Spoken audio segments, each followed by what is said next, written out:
This single planning decision could wipe out more wildlife than an entire year of pollution, and it's being approved across the UK right now.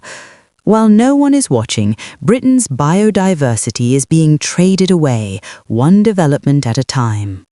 Power and policy shape every part of life in the UK, from the homes we live in, to the energy we rely on, to the decisions made far from public view. On Power and Policy UK, we break down the stories behind government decisions, planning reforms, and national strategies that are changing the country in real time. No noise, no spin, just clear analysis of how power is used and who it really affects. Something important is quietly changing across the UK, and most people won't notice it until it's too late. While attention is focused on housing shortages, infrastructure projects, and economic growth, a critical question is being pushed to the background. What happens to biodiversity when planning decisions are rushed through? Over the past few years, the UK has made bold promises to protect nature. Governments have spoken about restoring wildlife, protecting green spaces, and reversing decades of environmental damage. Planning policy was supposed to be a key tool in that mission. New developments would no longer come at the cost of nature. Instead, they would leave biodiversity in a better state than before. On paper, it sounded like a turning point. But in practice, the story is becoming far more complicated. Biodiversity net gain was introduced as a major policy shift. Developers were required to ensure that any new project improved biodiversity by at least 10%. This meant more trees, better habitats, and greener communities. Supporters called it a landmark reform. Critics warned it could be weakened under pressure from developers and local authorities struggling to meet housing targets. That pressure is now very real. Local councils across England are facing intense demands to approve new housing and infrastructure at speed. The government has made it clear that economic growth and housing delivery are national priorities. Planning departments, already stretched thin, are being told to move faster, approve more, and reduce delays. In that environment, biodiversity conditions can start to feel like obstacles rather than protections. Environmental groups argue that safeguards are being quietly diluted. Temporary exemptions, flexible interpretations, and off-site compensation schemes are becoming more common. Instead of protecting nature where development happens, biodiversity is sometimes relocated elsewhere, often miles away. Critics say this turns living ecosystems into accounting exercises rather than real protection. There is also growing concern about who benefits from these policies.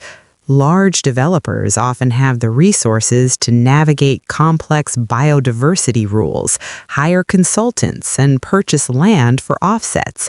Smaller builders and local projects struggle to keep up. This creates an uneven system where compliance becomes easier for those with money and influence, while nature protection becomes negotiable. The planning system itself is under strain.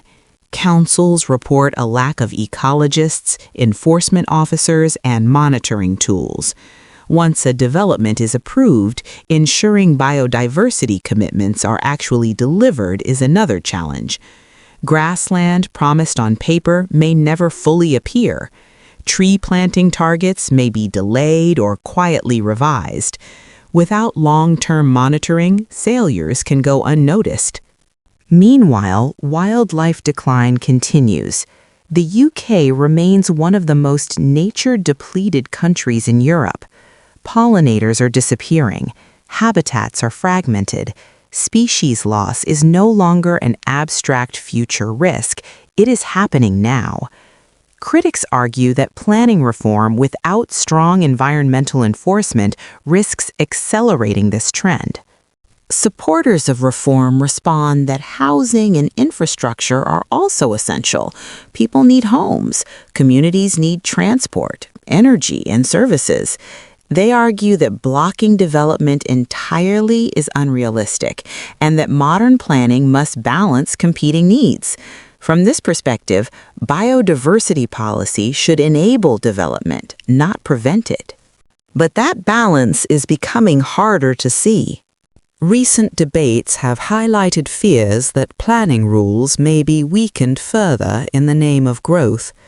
Proposals to simplify environmental assessments, fast-track approvals, or override local objections have raised alarm among conservationists. They warn that once protections are removed, they are rarely restored. Public opinion adds another layer. Surveys consistently show strong support for protecting green spaces and wildlife. Many people want development that respects nature, not replaces it. When local green areas disappear, trust in planning authorities erodes. Communities feel decisions are imposed rather than negotiated. The future of biodiversity and planning policy in the UK now sits at a crossroads. One path leads to genuine integration, where development actively restores ecosystems and improves quality of life. The other risks reducing nature to a checkbox, sacrificed quietly in the race for growth. What happens next will depend on political will, enforcement, and public pressure. Biodiversity policy can still work, but only if it is treated as essential infrastructure, not an optional extra. Because once nature is gone, no planning reform can bring it back. And by the time the impact becomes visible, the decisions will already have been signed, approved, and built into the landscape. The choices being made today don't just affect the next election, they shape the UK for decades to come.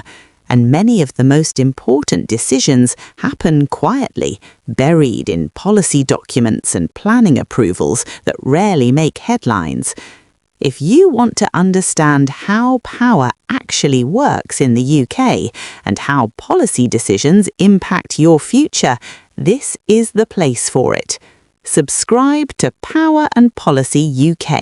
Stay informed and stay ahead of the changes that matter most.